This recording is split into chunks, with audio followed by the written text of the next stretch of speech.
here's Jim Cornette already in the ring after commercial. Ladies and gentlemen, the hour of midnight has fallen.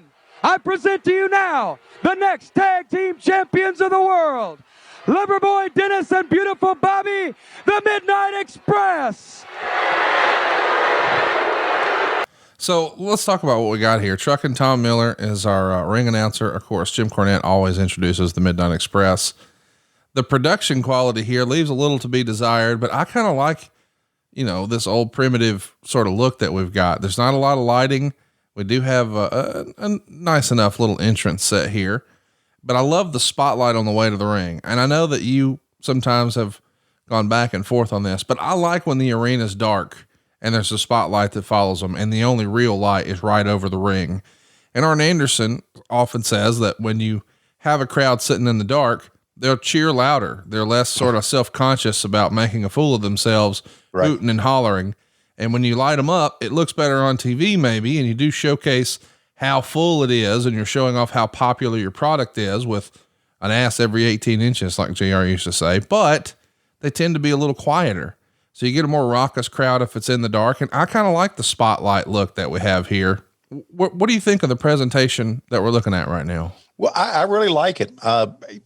It was a different society back then. And let me tell you why. People were a little bit more reserved, and Arn is right. The darker the crowd, the better they cheered. Right. JR say that all the time when we started working together at WCW. He said, you light the goddamn crowd, no one wants to cheer. You put them in the dark and they'll go crazy. And he was right. Of course, now fast forward to today where everyone wants to be seen on TV. Everyone wants to be a part of the show. That wasn't the way society was back in 1986. Right. So it just shows how society has changed. I like it. I really do like this. The NBA did that too. I don't know if you remember many years ago, they had the NBA All-Star game in Atlanta. And I think may have been Jordan's last NBA All-Star game. I'm not sure.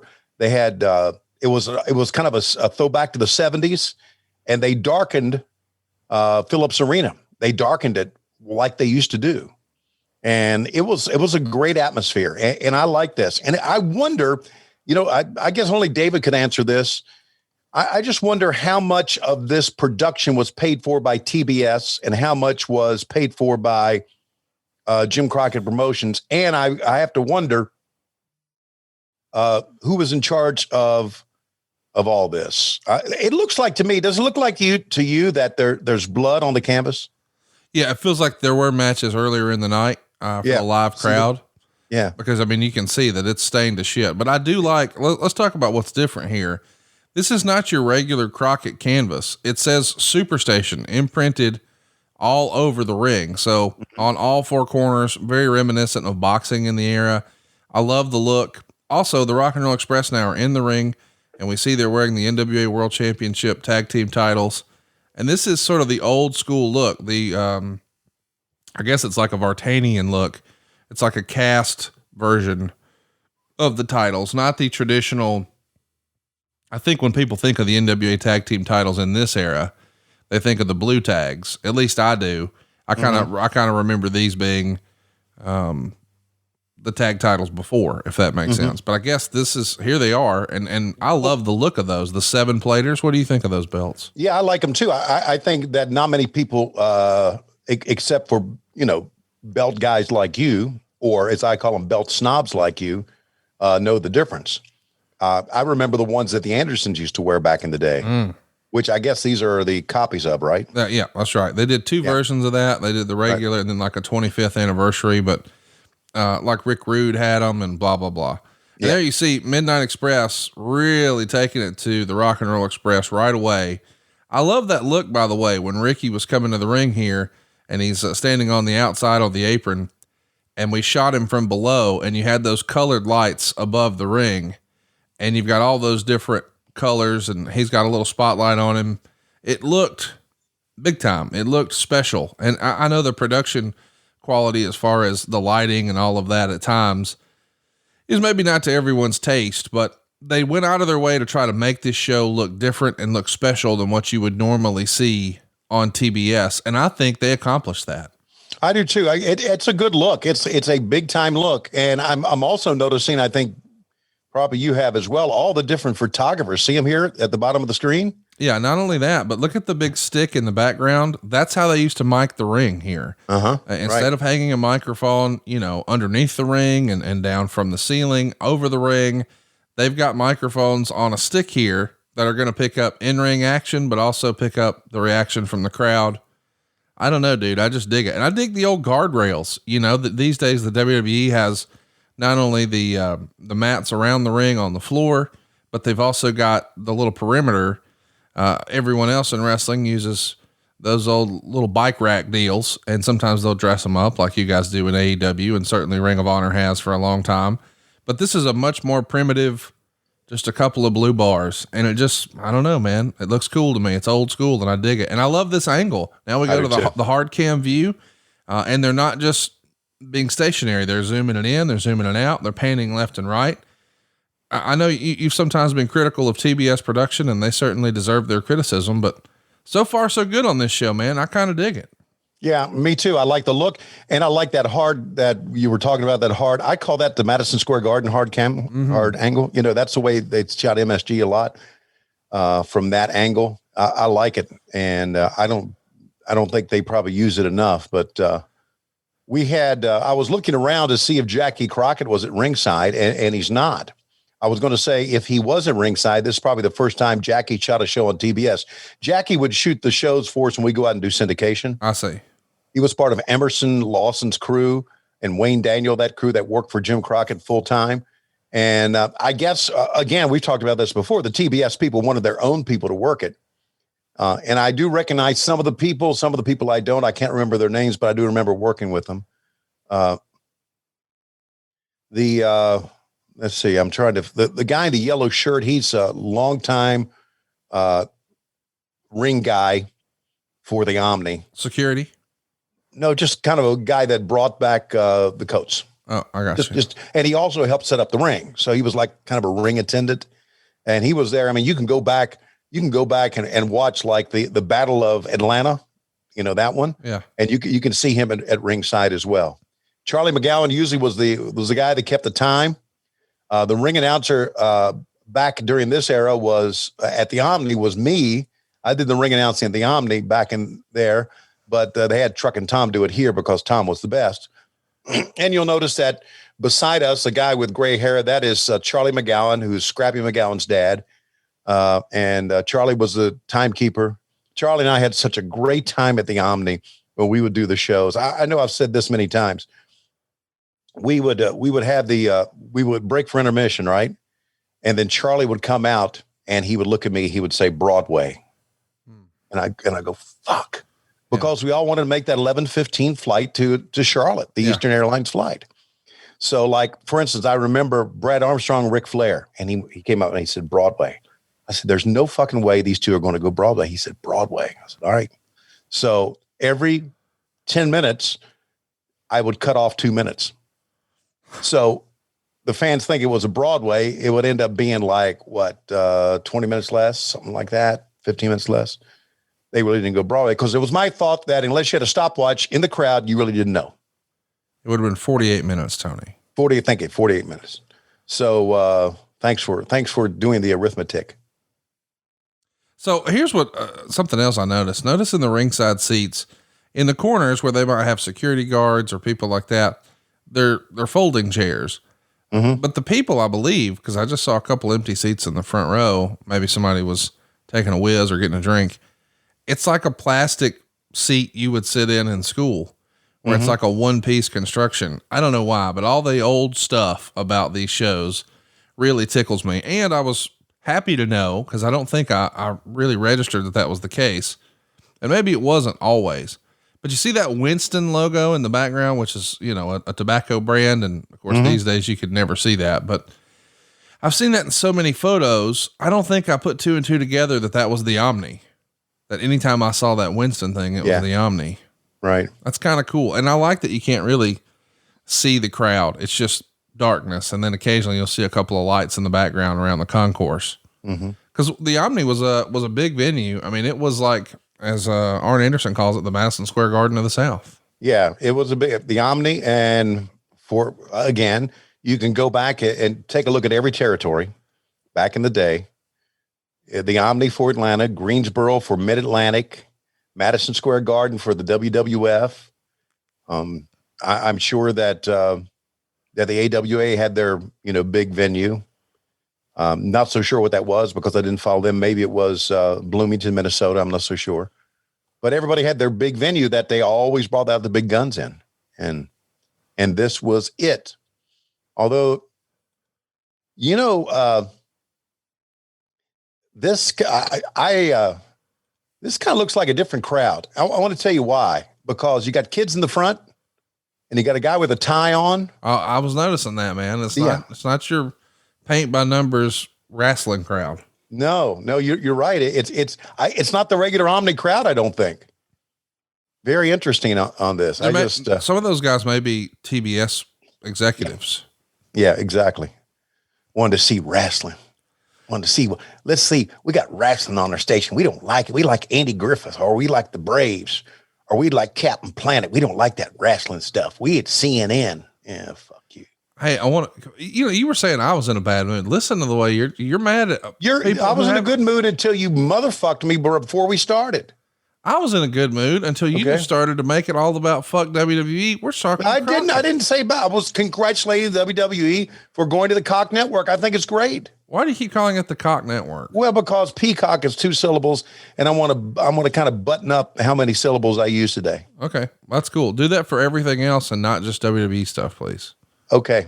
Hey, so if you're a younger fan, I want you to go ahead and throw in your Google machine Omni Coliseum and just click Google Images, because the building itself, it had a very unique look. Did it not, Tony? It was like an octagon shaped. It's just the roof is different, and it's an interesting looking building. Of course, it was demolished in 1997. I don't know why y'all keep doing that over in Atlanta. I like the old Georgia Dome. It was fine. I saw so many great shows there, and now it's gone forever. And so are those great memories, including Hulk Hogan and Goldberg. And don't get me wrong, the new arena is fucking something else. I mean, the Mercedes-Benz Stadium is fantastic. I'm not knocking it. It's terrible. But God, nothing was wrong with the old one. And I like the history of the old stuff. And I don't know, go check out the Omni, just pictures of the building if you never got to actually go see a show there or don't remember seeing it. It's an interesting looking venue, and it's really important for the history of wrestling. Yeah, and Phillips Arena, which is the venue now, Phillips Arena is on the site where the Omni was. They just same place. But I agree. I like the Georgia Dome. Turner Field didn't last long, and it opened up in 97, I believe, the year after the Olympics, and I think it made it about not even 15 years. Yeah, and they opened up a new stadium up in Cobb County out of Atlanta. So Atlanta has had. It's had plenty of money out there, apparently, for its sports teams. And I hope the sports teams come through for them. Well, the soccer team has. MSL, the Atlanta United. I'm sorry, not the Atlanta United. Atlanta United FC. Let me just pitch this. If Lauren Yaffe is a fan of them, they probably suck. Yeah, she has a tendency to pick lovable losers. She picks lovable losers, except for Eric Bischoff. We know Eric Bischoff ain't never been nothing but a winner. Right. And boy, she loves him. Oh God. On a way that maybe only Mrs. B can relate to. I know. I mean, you see Lauren on it, and I've done, many Zoom calls on Patreon with her and on ad-free shows. And as soon as you see her, you see Eric's picture in the back on her wall. Yeah. It says, "In Eric we trust." Amazing. So yeah, she's like the Falcons, South Carolina Cox, which are not the same as the Peacock Network. No, the Cock Network. The Cock Network. Man, how about a top rope knee drop? Can we just talk about that for a minute? Let's process what we just saw. I feel like that gets glossed over a lot.